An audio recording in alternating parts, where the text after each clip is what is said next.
As estrelas do céu caíram pela terra, como a figueira, quando abalada por vento forte deixa cair os seus figos verdes. E o céu recolheu-se como um pergaminho quando se enrola. Então todos os montes e ilhas foram movidos do seu lugar. Olha só, imagine. Os reis da terra, essa parte que eu quero gastar um pouquinho de tempo com você. Isso aqui me tocou bastante quando eu li isso uns tempos atrás. Os reis da terra, os grandes, os comandantes, os ricos, os poderosos, e todo escravo e todo livre, se esconderam nas cavernas e nos penhascos dos montes. Vou dar uma parada aqui e eu vou explicar um pouco o que eu quero dizer com isso. Essa pandemia que surgiu agora foi algo inesperado. Ninguém esperava isso. Parece que do nada apareceu esse vírus que veio lá da China. A verdadeira origem é um mistério até hoje. Se realmente surgiu naquele mercado de animais vivos que os chineses compravam para matar e comer, se esse vírus veio do morcego, ou se esse vírus veio de um laboratório, e esse laboratório estava sendo administrado pelos chineses, que estavam desenvolvendo esse vírus, ou esse vírus foi desenvolvido com parceria entre algumas potências ocidentais e a China. Isso tudo é um mistério hoje. Essas coisas não são fake news, essas coisas estão ali, existe hoje investigação. Eu não sei se a gente vai descobrir, porque tudo está sendo encoberto ali. E, ao que tudo indica, existe a participação das potências ocidentais. Estavam interessados nesse vírus que os chineses estavam pesquisando. E daí parece que houve um vazamento. Escapou, quebrou lá um frasco, daí os vírus escaparam. Ninguém sabe. Mas não interessa. O que interessa é que tudo está debaixo da soberania de Deus. Deus permitiu. E aconteceu a pandemia. Para se cumprir as profecias. E Deus está usando a pandemia para enviar uma mensagem para dois grupos de pessoas. O primeiro grupo de pessoas são os governantes dessa terra. Aqueles que, entre aspas, governam o mundo, que são exatamente esses grandes comandantes, ricos, poderosos, etc., os presidentes, os governantes, as autoridades. O que existe na Terra hoje? Existe uma rejeição contra Deus. Existe uma rebelião contra Deus. Deus não é reconhecido. A grande maioria das pessoas do mundo, os governantes, os intelectuais, etc., etc., não reconhecem a existência de Deus. Existem alguns que se dizem cristãos, mas eles agem pela ação deles, se dá para ver claramente que não tem realidade nenhuma da vida de Cristo. Então, o mundo hoje é uma cultura totalmente separada de Deus, totalmente contra Deus, ignorando a existência de Deus. E se você voltar para a Bíblia, para Gênesis capítulo 11, pouco tempo depois do dilúvio, o que houve ali? Logo após o dilúvio, você deveria imaginar que a humanidade deveria ter se arrependido e logo, através de Noé e sua família. Começou com Noé, parece que é como se o mundo tivesse sido recriado. Mas, por causa da genética humana que já estava contaminada pelo pecado, logo, pouco tempo depois do dilúvio, a família de Noé mesmo se multiplicou e a humanidade se desviou mais uma vez e caiu no pecado. Caiu no pecado. E isso culminou na Torre de Babel. Então vamos ler, queridos irmãos. Eu acho que nessa questão vale a pena abrir um pequeno parêntese e ler esse assunto para a gente poder entender um pouquinho a situação da pandemia de hoje. É importante entender o que está ocorrendo hoje. Então, Gênesis capítulo 11, versículo 1 fala: Ora, em toda a terra havia apenas uma linguagem e uma só maneira de falar. O que esse versículo está dizendo? Que havia unidade na terra naquele momento. Todos os homens eram um, falavam uma só língua. Eles cooperavam entre si, eles trabalhavam entre si, ao contrário de hoje, que cada país é por si, e cada país levanta-se contra outro país, nação contra nação, reino contra reino. Mas naquela época eles eram um. Podia haver, talvez, conflitos individuais, assassinatos, mas eram coisas pessoais. Mas entre países, eles eram um. Havia uma língua só, como se fosse um só país.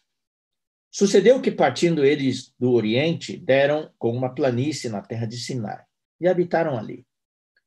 E disseram uns aos outros: Vinde! Eu vou usar um português mais moderno. Venham, venham, façamos tijolos.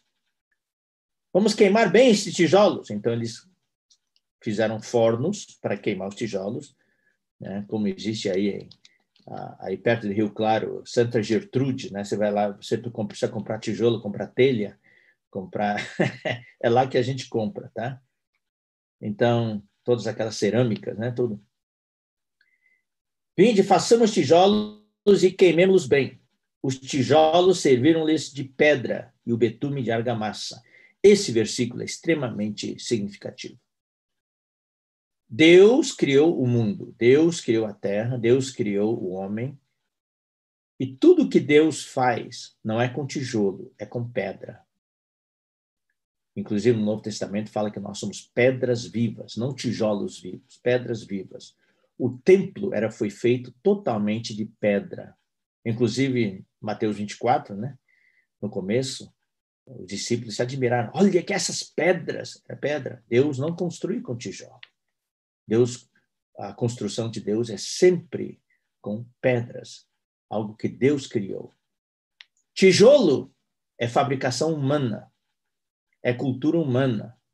Então, o homem, já em Gênesis 11, criou uma cultura, uma civilização à parte de Deus.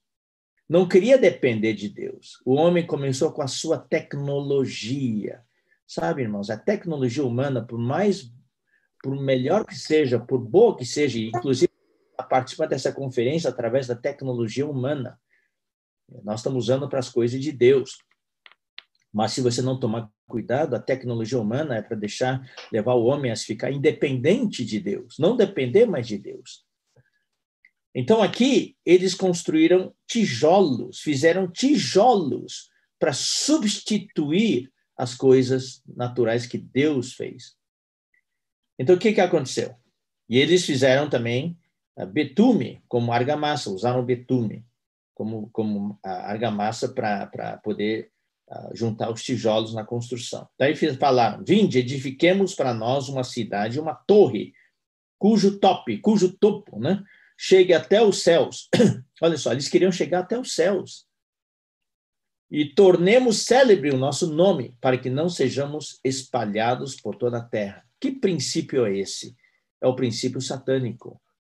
Satanás era uma criatura, um arcanjo, mas ele queria ser igual a Deus, ele queria chegar até o céu. Então, esse princípio de Babel é o mesmo princípio satânico. O homem queria ser igual a Deus. E queria tornar célebre o seu nome. Eles rejeitaram o nome do Senhor, o nome de Jeová, o nome do Senhor. Eles queriam o seu nome, queriam perpetuar o seu nome, para que não nos espalhemos pela terra. Então, o que Deus fez? O Senhor, então, desceu para ver a cidade e a torre que os filhos dos homens edificavam. Daí o Senhor falou, o Deus triuno falou: Eis que o povo é um. O povo é um. Até naquela época, o povo era um. E todos têm a mesma língua, a mesma linguagem. Isto é apenas o começo. O que eles estão fazendo aqui com essa Torre de Babel é só o começo.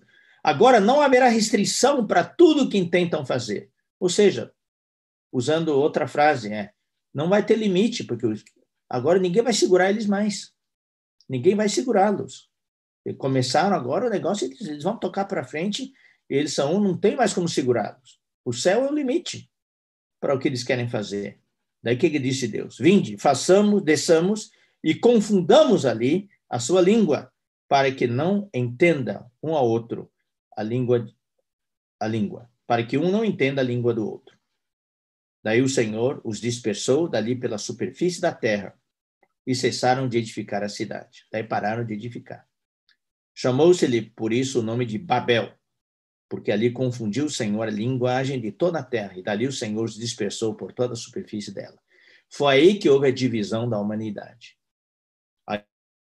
Aí surgiram as nações, surgiram os países, daí cada país por si, com a sua língua, daí surgiram as diferentes culturas em diferentes lugares da terra, daí surgiram os conflitos entre os diferentes países, diferentes povos, diferentes línguas, daí surgiram as guerras, e a humanidade ficou dividida até os dias de hoje. Quando vier o anticristo, ele vai unificar a terra outra vez. O que eu quero dizer com isso é o seguinte, queridos irmãos. Isso aqui é a base para o que eu quero falar. Deus os dispersou por toda a terra, mas Deus não derrubou a Torre de Babel. Eles só pararam de construir. Mas logo, pouco tempo depois, se você continuar lendo a Bíblia, apesar de a Bíblia não falar isso, o homem daí retomou a construção dessa torre. Hoje, no século 21, essa torre está muito alta e está muito fortificada. É uma torre com grande diâmetro. Essa torre de Babel, a palavra Babel é a palavra que deu origem à Babilônia. Babilônia. As primeiras duas sílabas, de Babilônia, vem de Babel, que significa confusão. O mundo hoje está numa confusão, num caos. E essa Torre de Babel de hoje, quais são os componentes da Torre de Babel de hoje? Primeiro, é a tecnologia humana. Segundo, os avanços da medicina, que Deus comprovou, por mais que o homem se gabe dos avanços da medicina, Deus provou agora que essa medicina não está nada avançada. Mandou um pequeno vírus, que nem sequer é um organismo vivo, e o homem não sabe mais o que fazer. Até hoje estão pesquisando, e existem agora os efeitos colaterais daqueles que foram curados da Covid-19, mas tem efeitos colaterais que o homem não está entendendo, os médicos não estão entendendo. Muitos efeitos colaterais. Sequelas, para quem já pegou a Covid. Então, a medicina, afinal, não está tão avançada. Que mais? O sistema financeiro faz parte dessa torre. A indústria e comércio. Os sistemas de entretenimento. Hollywood, esportes, tudo. Etc, etc. A alimentação, a indústria alimentícia, os restaurantes, etc, etc. Tudo isso faz parte da Torre de Babel. E essa Torre de Babel hoje, sabe como é que chama? É a Grande Babilônia. É a Grande Babilônia de Apocalipse 18. Então vamos abrir a Bíblia agora em Apocalipse 18. Isso nos assusta um pouco, queridos irmãos, porque mostra que já estamos chegando nos tempos apocalípticos. Apocalipse 18, versículo 1 fala: depois destas coisas, vi descer do céu outro anjo que tinha grande autoridade, e a terra se iluminou com a sua glória. Então exclamou com potente voz, dizendo: caiu a grande Babilônia, e se tornou morada de demônios, covil de toda espécie de espírito imundo e esconderijo de todo gênero de ave imunda e detestável. Se você ler agora o restante, né, do capítulo 18, você vai ver exatamente toda a questão da tecnologia, avanço da medicina, indústria e comércio, etc, etc. E os homens vão chorar, porque a Babilônia está sendo derrubada. Na verdade, o choro já começou hoje. Deus já está movendo o seu dedo. E a grande Babilônia já está caindo. Já está caindo. Então, essa é a mensagem que Deus está enviando para os governantes. Qual é a mensagem? É que vocês decidiram ter uma civilização, uma cultura sem Deus. Vocês vivem como se eu não existisse. Vocês acham que vocês estão no poder, que vocês que estão controlando o mundo. Mas eu quero mostrar para vocês que existe um rei neste universo. Existe alguém sentado no trono. Existe um Deus neste universo. Deus não está morto. Eu estou aqui.